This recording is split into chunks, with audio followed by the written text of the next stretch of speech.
Welcome to the Prime Venture Partners podcast. Today we have with us Atul Satija, co-founder of the Nudge Foundation, as well as the co-founder and CEO of GiveIndia. Welcome to the show, Atul. Thanks so much, Amit. Atul, it's a pleasure to be getting you on the podcast. You and I worked together briefly at Google many years ago. Since that time, you did a lot of other business stints, including, InMobi and several other stints. So I'd love to just start off with what transpired your move to the social impact and the not-for-profit kind of sector. Yeah, Amit, firstly, thanks for having me here. It's an honor actually to have this chat with the audience of the Prime Venture Partners. So Amit, when we were together at Google, I was turning 30, I remember now 15 years back, 14 years back. And the idea was to use my 30s to think about the long-term, sort of the second half of the work life design. And I started volunteering for a Delhi-based nonprofit, given I was based in Gurgaon then. And I think spending time in the slums and communities in Gurgaon and in the rural parts of border of Haryana and Rajasthan over the weekend, I started feeling that was more of a pull than the day job at Google back then. The problems were complex, deep, but also very human. And I started finding more meaning in that part of my time during that time. Two things happened. One, I discovered a part of me that was relatively unexplored, giving me the sense that, I belong here as much as I belong in the boardrooms and offices. The second part of it was I was able to see that the skills I was building in my day job were very useful in the nonprofit development work as well, which gave me the confidence that I can actually add value here. Obviously, it took me, another 7-8 years till I found the guts and the confidence and the courage to make the switch. But that was the trigger point for me to, start thinking more seriously about the development sector. And it's been 6 years now, made the switch and started Nudge in 2015. And it's been a wonderful journey since. Yeah, so we're going to double click a lot into Nudge as well as GiveIndia. I want to just ask a little bit more as you think about it, because all of us have this aspirational, right, at a very core level to want to give back and do something, and yet literally like 1 in a million like you or 1 in 100,000 like you really does. When you trace it back, was it just that exposure to the kind of work that you were doing in the slums or so on, or do you think it was something even deeper from before, maybe from your childhood or college or family, or it was just like it was there, you just didn't kind of see it and it was just like a revelation? Like you said, Amit, it was more a romantic childhood fancy to say that, once I retire, I'll serve or I'll do social work. But you don't feed all your ideas and, thoughts as you grow, right? I mean, they're all there. And I think I used to tell this to myself that I'll retire in 60s and do it, right? It's too far away to be uncomfortable to your current. And you can still feed off the energy that it gives you that, you're a nice guy because you're thinking about it. I think as India did better than India did before, our careers did better than, most of sort of our childhood aspiration of careers were. I think it starts to give you more confidence that you can do it earlier. So I started feeding myself saying in 50s, I'll retire and do social work. When I entered my 30s, the notion was sometime in 40s, but still far away. But that volunteering experience is the one that shaped that more concretely. The root of that probably came from my father's strong giving journey, not outside of the extended family, but within that. I grew up seeing my uncles and aunts being domestic help, auto rickshaw driver, running a tea stall, and their kids, many of their kids had to sort of be supported by my father. And somewhere I think I borrowed that without sort of realizing it, the desire to contribute and serve. Great. Let's talk about Nudge. And in particular, I'll sort of try to put a lens from our listeners' point of view. As you with the Nudge Foundation, work with a lot of social impact entrepreneurs or development entrepreneurs. And I know that you in the past done some angel investing and yourself worked at various startups, small and large. What differentiates, what will make a social entrepreneur succeed versus like a, quote unquote, for-profit or commercial? I'm sure there's a lot of commonalities. But are there things that are different that you look for when you back them as a part of Nudge? Yeah. I think one fundamental difference is that the ecosystem around a social entrepreneur is very different than the ecosystem around a for-profit entrepreneur. And that makes a huge difference because the amount of talent and capital available to solve a problem is very different in the ecosystems. So perseverance and resilience needs are actually much higher here. Not that they are not in the for-profit world, but it is much higher here. That is one. Second thing that is very common to non-profit entrepreneurs is that a large part of your work intersects with government, because ultimately you're solving the problems of society, which through your taxpayers' money and even otherwise government has a responsibility for. So in a way, you have to work with the government, knowing that the problems in some sense sit with them as an important shareholder of that problem. And that muscle is sometimes a choice in the for-profit sector. In the non-profit sector, it's not a choice. So the muscle to work with government is very important here. I think in addition to these two, the third thing that we look for and is usually self-selection filter is the level of empathy. You want entrepreneurs to care very deeply about the work, almost at a personal level. As an entrepreneur, you don't take it personally, right? If business is doing well or not, to some extent, every entrepreneur does, right? That's how you succeed. It has to be very deep in you. But here it is also emotionally personal. You care about it so much that you can cry for it every day. It is that personal. And I've seen that we don't have to filter for that because they're giving up, in some sense, a lucrative corporate career or a for-profit startup as a choice and come here. But that's the third thing that is very uniquely distinct in the development sector. Very interesting. So let's say you have a bunch of quote unquote, nudge backed companies or not-for-profit organizations. How do you track their progress and how do the entrepreneurs do it themselves, right? In the commercial world, you'll have your usual business metrics, vanity or otherwise, and so forth. But here, obviously number of lives impacted has got to be something quite obvious. But as you're going along, right, in the quote unquote product market fit equivalent, like how do you know that it's succeeding, right? Because obviously if you do anything and it helps one life, that is an amazing thing already, right? But you want to like have impact and you want to have broad impact. So how do you track that journey and how do the entrepreneurs themselves do so? Yeah. So Amit, some of the things are very common borrowed from the for-profit sector, right? The leading indicators of downstream support. If we are funding a non-profit entrepreneur with 15 lakhs and they are able to raise 2 crores from the market in 5 months of our incubation support, 6 months of our support, they start to be leading indicators that they are getting traction in some sense. But there will be entrepreneurs who are smart storytellers who can give you leading indicators much better than others who may have deeper impact, but they're not able to sell their story. Not that that makes a skill of storytelling irrelevant, but you still have to go deeper in our world. The challenge is that the currency is very heterogeneous, unlike for-profit sector, where you can look at top line metrics or bottom line metrics and decide what makes sense in that particular business and context and say we are okay to support.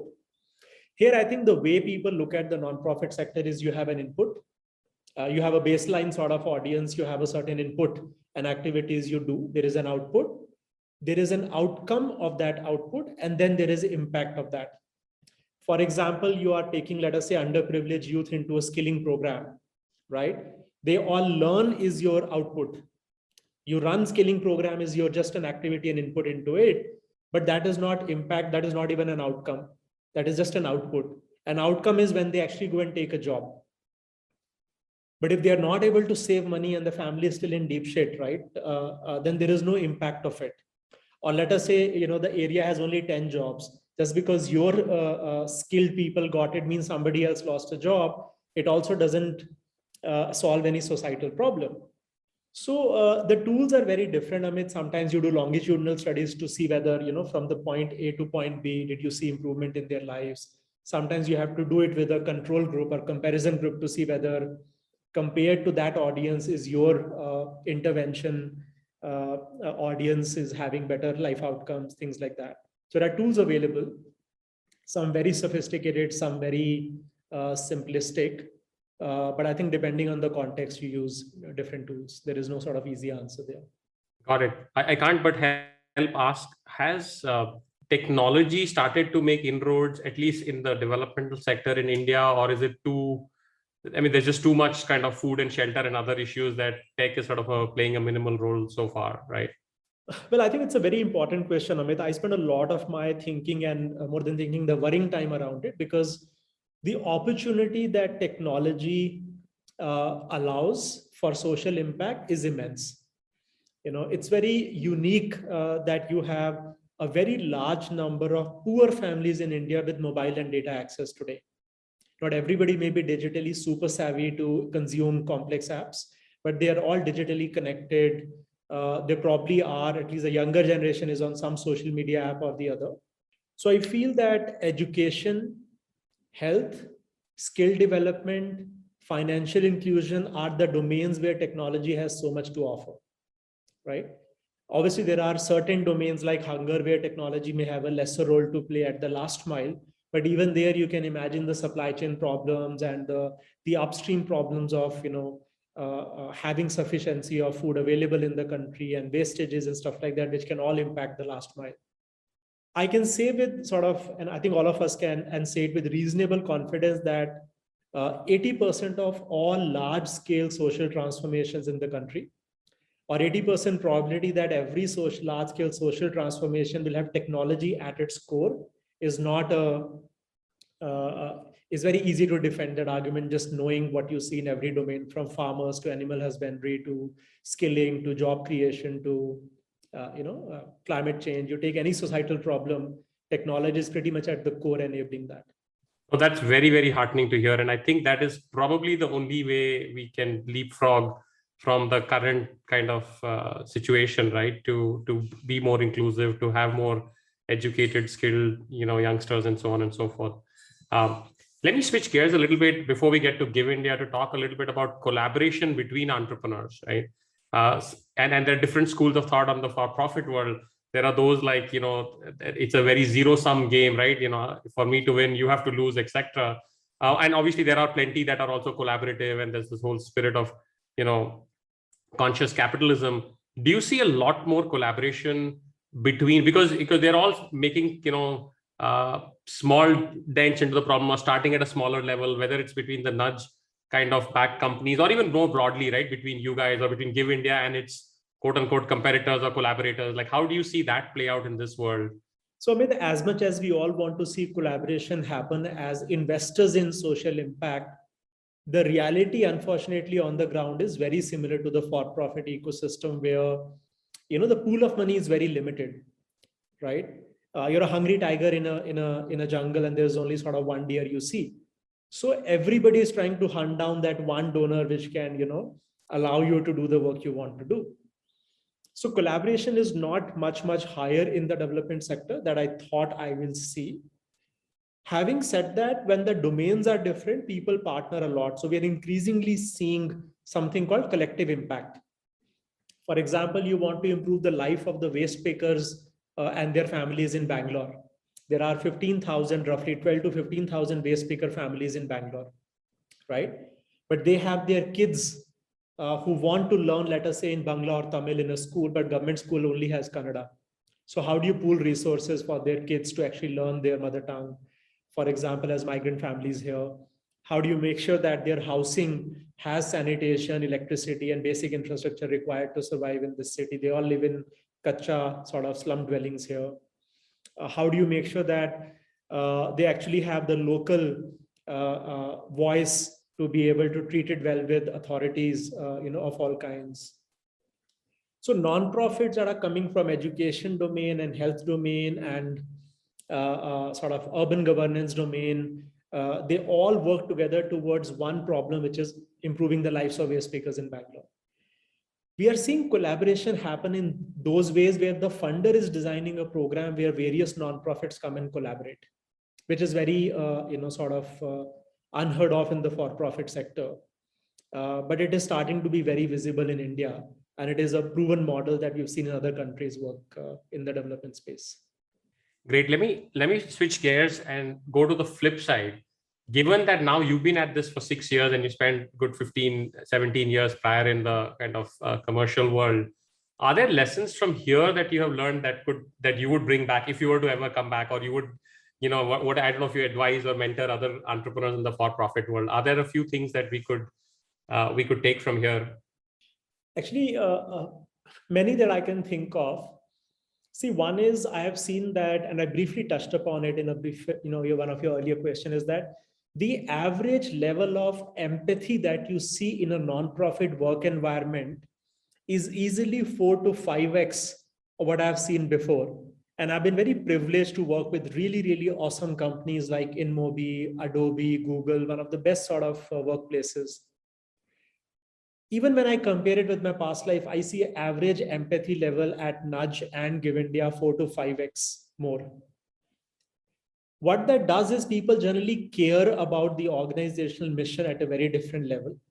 That's the reason why they're there. But they're also, because they generally care more, they're also a lot more collaborative. So I've seen that,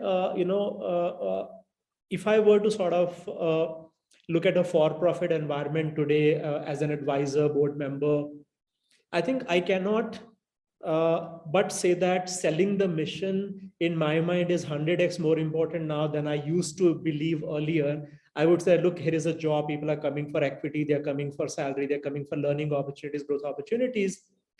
We undermine how many volunteers we get from the same companies who are looking for meaning here. Which means that if companies were able to sell the meaning of their work a lot more, you would see very different level of workforce commitment, not just to the organization, but to the problem you're working on. So that is one thing, right? Empathy and taking care of employees and aligning them to the mission should be much, much higher in priority order of companies. Not just having it values that you put on the walls, but actually far more deeply care about why are you there, right? What problem are you solving and why it is important. That is one thing that I think we always underinvested in our previous life.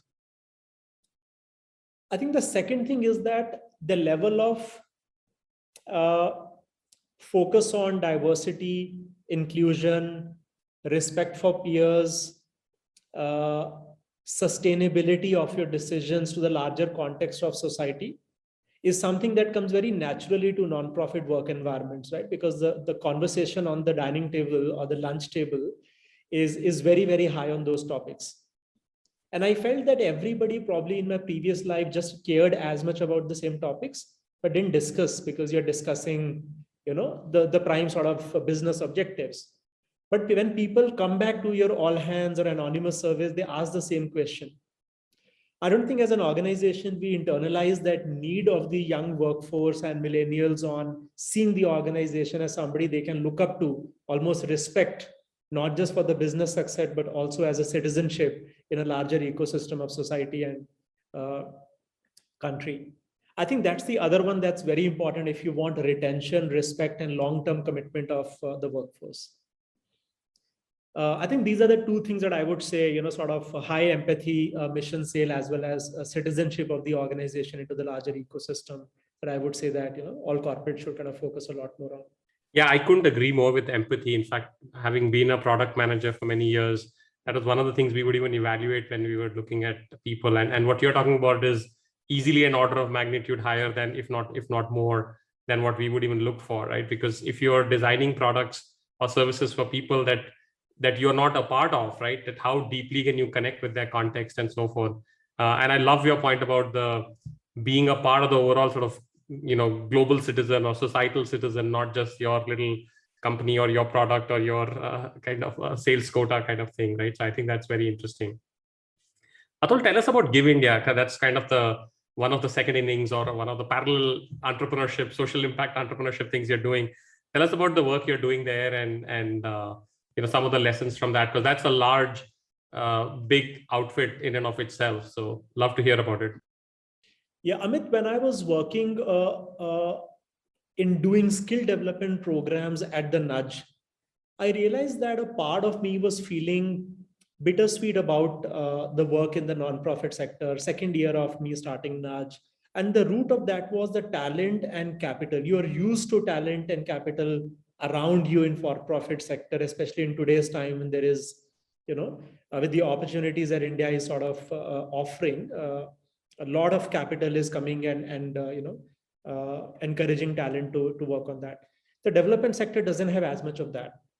I realized that if the best engineers, the best doctors, the best lawyers, the best artists, the best journalists of the country are solving the most lucrative problems of society, but not the most important ones, what will happen is that you will have a drone delivery of salad in your window before you'll have a drone delivery of a medicine or a vaccine to a dying mother or a vulnerable community. So how do you get talent to work on important problems? And I realized that, look, inspiring talent is one way, but an ecosystem fixed to have capital availability for the talent to work on the problem is also important. And that's when the idea of we creating a non-profit incubator accelerator came in second year of Nudge, and solving for capital came in the third year. And that's how the GiveIndia journey started. So the core of GiveIndia is to solve for capital requirements to solve the most important problems of society: education, health, water, gender, climate change, agrarian distress, all of those issues. When I was sort of thinking about that, the GiveIndia actual founder who started GiveIndia in 2000, he and I bumped into each other, and he said, why don't you take GiveIndia's mission if he's thinking in this direction and build on top? And that made a lot of sense to me. And that's how sort of I picked up the mandate of GiveIndia and started investing in that.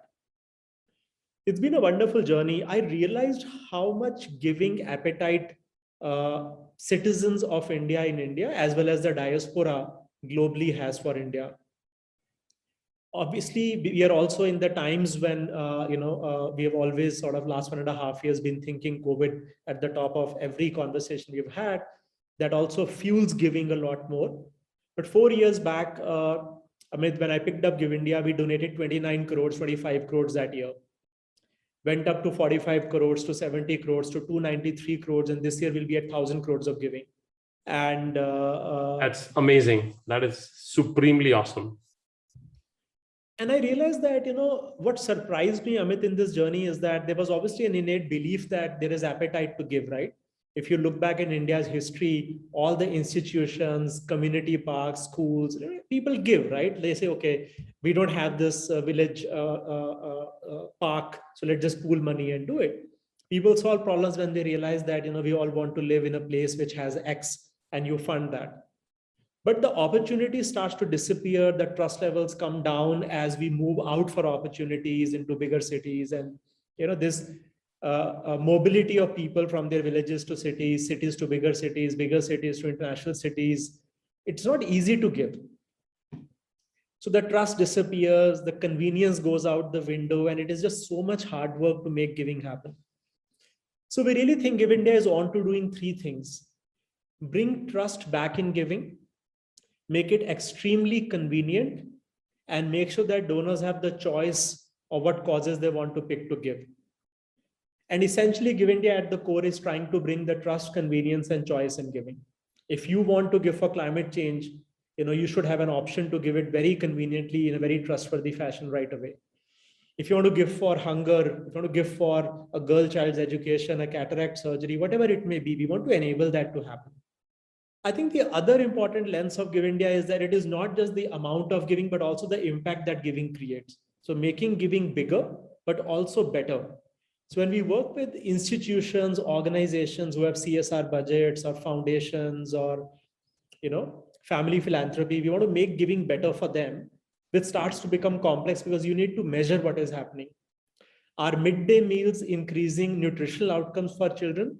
Or are they increasing also learning outcomes for children? The answer is very complex. The answer is not straightforward. You need to do randomized control trials over years with, tens of thousands of kids to find that answer.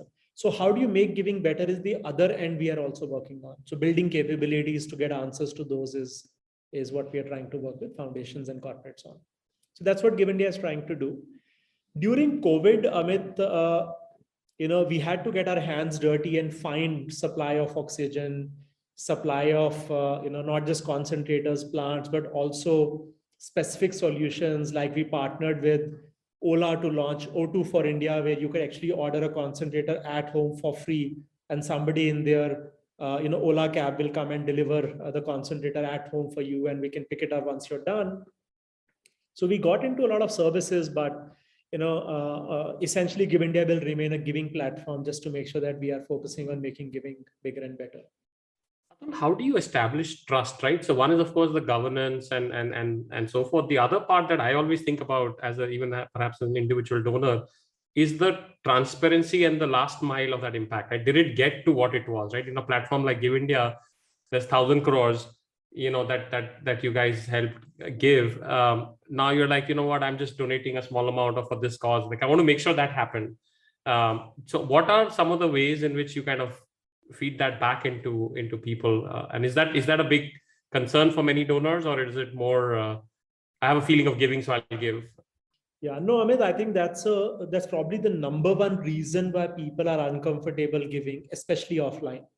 When you go to, let us say, visit a hospice or a orphanage or an elderly home, it's very easy to see because you're seeing people in front of you and you know the organization you can give. Trust is very difficult in a remote setting to create.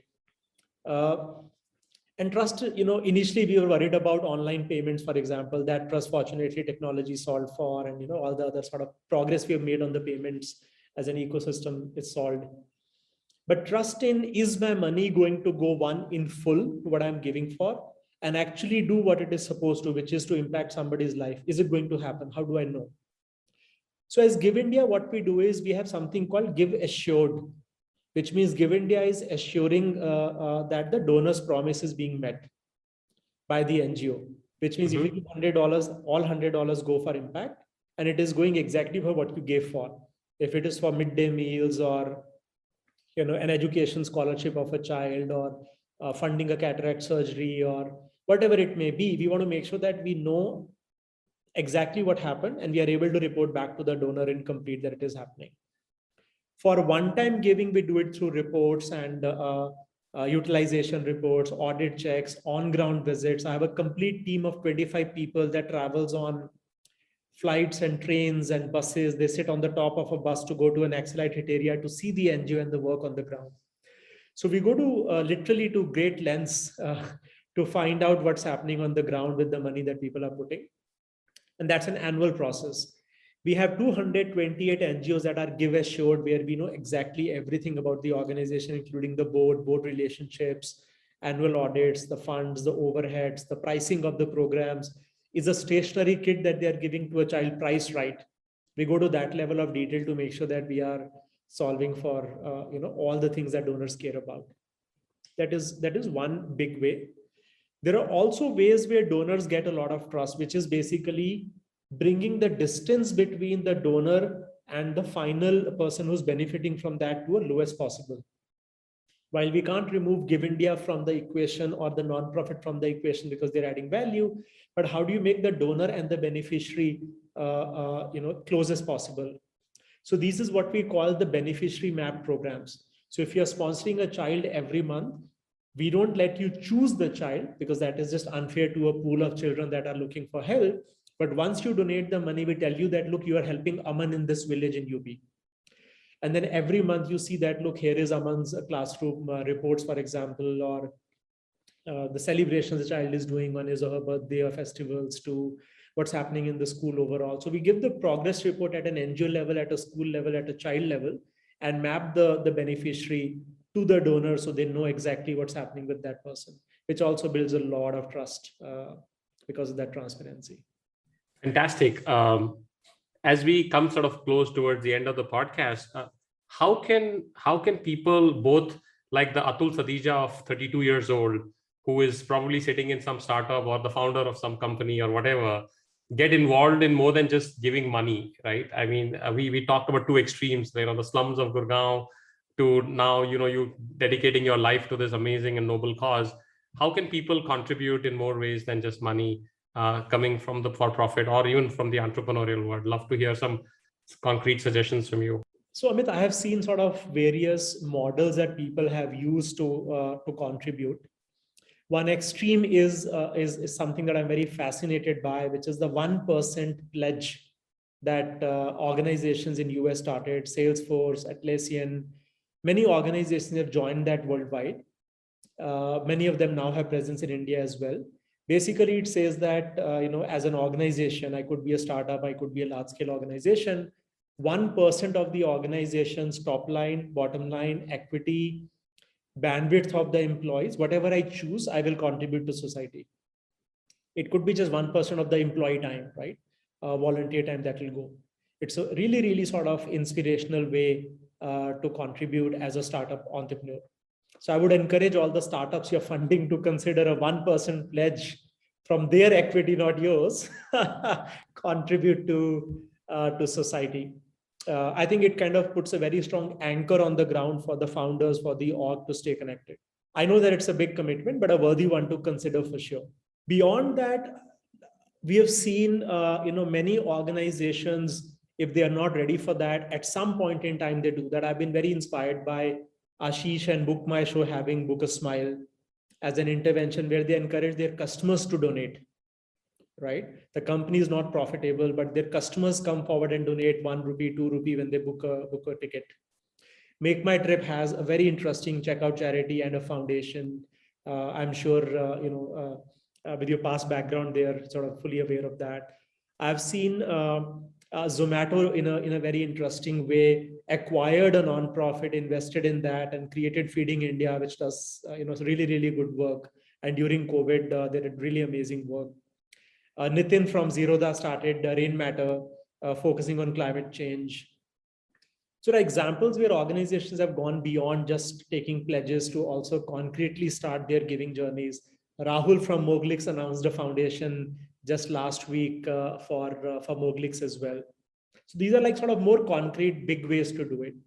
But I think many employees in these startups, for example, are also looking at ways to give back. And I've seen that what is easiest is in the long term the most impactful. Right? The hesitancy is very high, the barriers are very high. So instead of trying to say that, look, till I find the most connectable cause / nonprofit, I will wait, is not going to work. My advice would be that make it extremely easy for you. Just take a Sunday, call, hyper local nonprofits, search on Google Maps and just make phone calls and just go visit. The minute you start spending time, it starts building on you and you discover whether it is for you or not. So volunteering is the most sort of concrete way. A lot of nonprofits also benefit a lot from people from outside because that level of either technology skills, process skills, even just creative skills, sales, marketing, fundraising are extremely beneficial to the nonprofit sector because the problems are difficult and complex. The resources are limited. So any skills people bring is very useful. So volunteering, donating, advisory board positions, 1% pledges, all of these are potential choices that exist. Fantastic, Atul. I think we could go on and on, but really inspiring, both your story and the work you're doing at GiveIndia and Nudge. We are hoping that many people listen to this podcast and sign up on one or more of these things, and I'm sure it'll be eternally more rewarding than chasing some vanity VC metric. But thank you so much, Atul, for being on the show. Thank you so much, Amit, for having me.